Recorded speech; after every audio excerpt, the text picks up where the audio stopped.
Hello and welcome back to Bedrockin Minecraft. It's been a while. Life has got in the way. Let's be brutally honest. Everything's a bit different nowadays. And I went from working a normal 9 to 5 retail job to working from home, sat in front of a computer for 10 hours a day.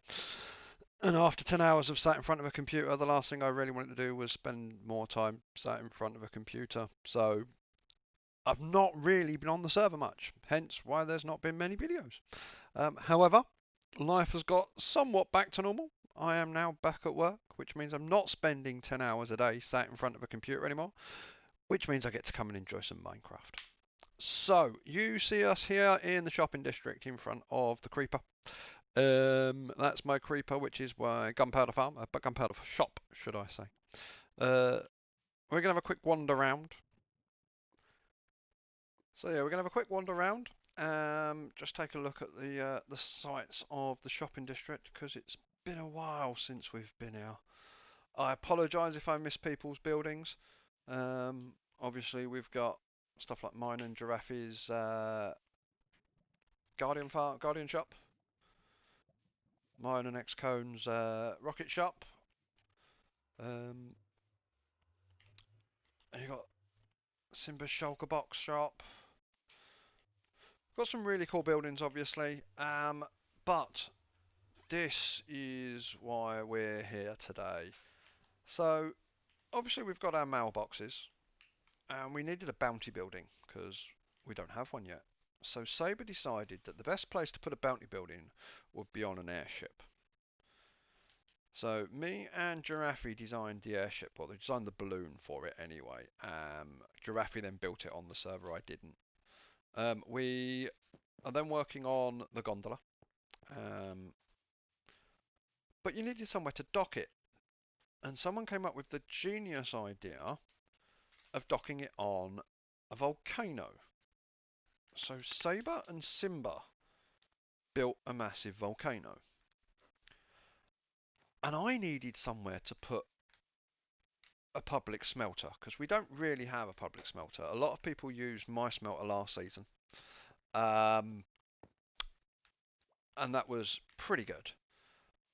And I'd got an idea for a mega smelter this time round. So we decided to put a mega smelter inside the volcano. And this is what we ended up with. I finally finished it yesterday. Um, as you can see, it decorates the inside quite nicely. We've got lots of lava and basalt and black stone.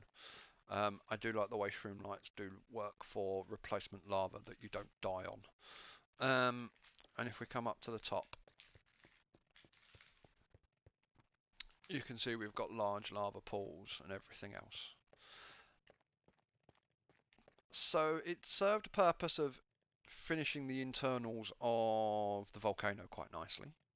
Nice little theme. But at the same time, it's a rather smart and pretty efficient mega smelter. So if I take a shulker's worth of cobble and we chuck the shulker's worth of cobble into this double chest, as you can see, it empties pretty quickly. And you can possibly hear in the background that stuff is already starting to work. And if we go downstairs, hopefully you should already start to see some stone coming through. So this is a 200 furnace array running on a remarkably simple piece of redstone. Now unfortunately I have boxed this off. Because of all the hoppers and hopper minecarts that are running. Everything's sort of covered in a good couple of layers, so if anything does spawn up here, or if people drop anything, or if anyone was to die, none of their stuff gets sucked into the system. But also so that I can cover it in lava and stuff like that and not kill everything. Um, we also have built into the back corner over there is a kelp farm, which we use running into these 4 little furnaces just to keep us with a reasonably steady supply of dried kelp. Because this is in the shopping district, there's quite often a fair amount of people that are floating around. So that continuously runs pretty much, meaning that we always have a reasonably good supply of dried kelp just to make into blocks. So every now and again you just have to craft some blocks. And we have a fueling system here, so you can literally just chuck your dried kelp blocks into there, flick the switch, and off it will go. But this will actually run a double chest in about 3 minutes. And as you can see, just in the time that I've been talking to you, that's a single chest. Just got the last little bit just to come through, which will take a little bit longer because of the way the timing circuit works. The last chest, that should be the end of it now. We should start to see the final dregs just clicking. But yeah, that is the smelter. Now, as I say, because I've covered this all over, I can't show you how it works on the server. So what we're going to do is we'll jump off the server and jump onto my testing world, and I can show you that on there. So here we are on the server, test realm, and this is far too complicated. This was my first attempt at a mega smelter. Same size, 200, furnace array, same speed, but oh my god, this is complex. There's so many timing circuits. It was pre-firing mine carts and then timing it so you got exactly 50 each time, and yeah, this is better. That's all of the redstone. Okay, that's for one arm, and there's 4 arms, so you need to do this 4 times, but that's all you need to control this. So the entire furnace runs on 2 mechanics. Mechanic number 1 is this one, the fastest way to empty a double chest. So you have a double chest sitting on top of 2 hopper minecarts that are locked in place. So each hopper minecart pulls out at 4 times hopper speed, so that's 8 times hopper speed. As fast as you can get out of a double chest, as far as I know. Each one of those hopper minecarts is then sat on 4 hoppers. So it pulls in at 4 times speed and pulls straight back out again at 4 times speed.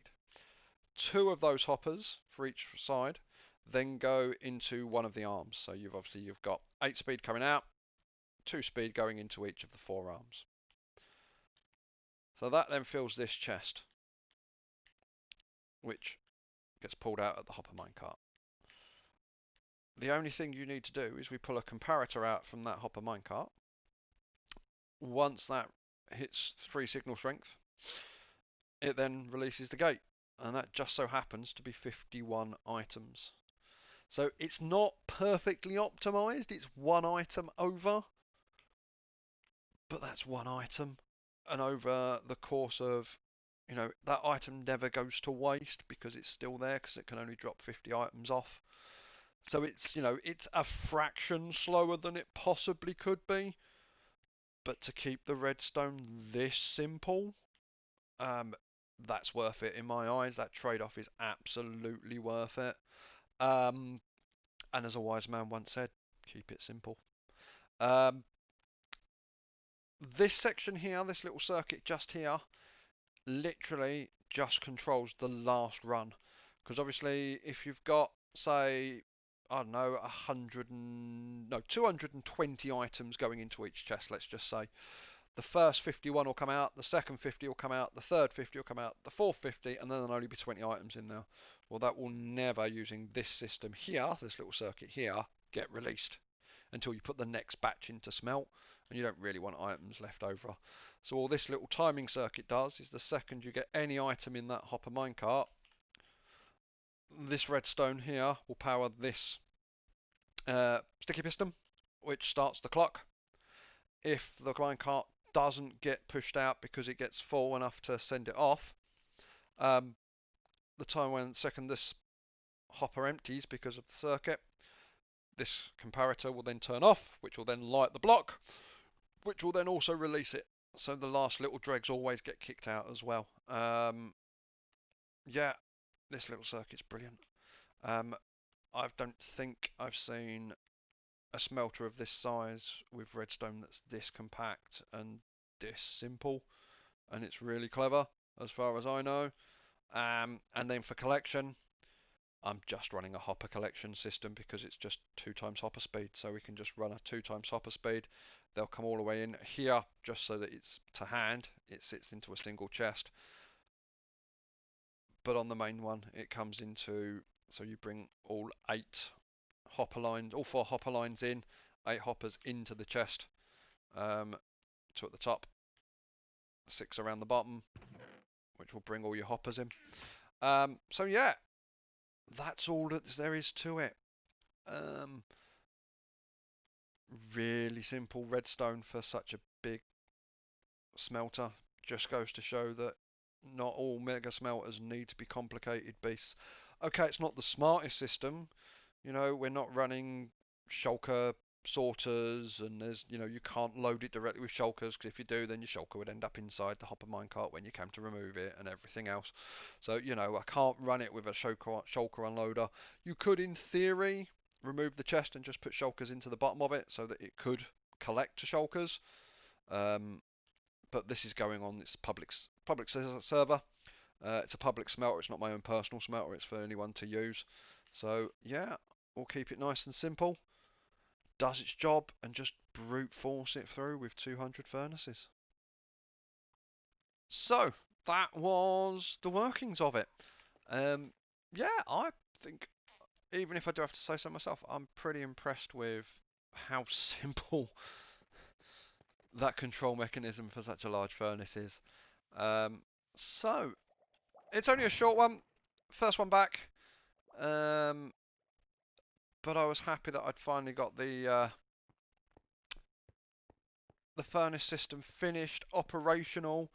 It will show people how to use it. If you're on the server and you want to use it, then you can come and watch the video and you can see how it goes. But we'll have a quick look in the sky. So that's what it looks like from above, and you can see sort of the outlines of the 4 arms going around. Um, but yeah, our communal Bedrockin Minecraft volcano is all sorted. So this is our gondola, which we're going to need to get finished. I don't know who was working on it last. I shall speak to some people on the server and see if anyone wants some help with it. And we can get this finished off and finally have our bounty building up and running. But no, thank you guys for watching. And we shall hopefully see you soon. It'll be a lot sooner than it was last time round. I can guarantee you that one. It won't be waiting another couple of months for the next video, guys. Now the server's back on. I'm back to normal life again, and we're back on a Windows server as well, which means the lag's not going to be an issue for anything else, so we can start getting some other projects going. And I've got a few projects that I've got in the pipeline, so hopefully we should see you again quite soon. But then, till then, bye.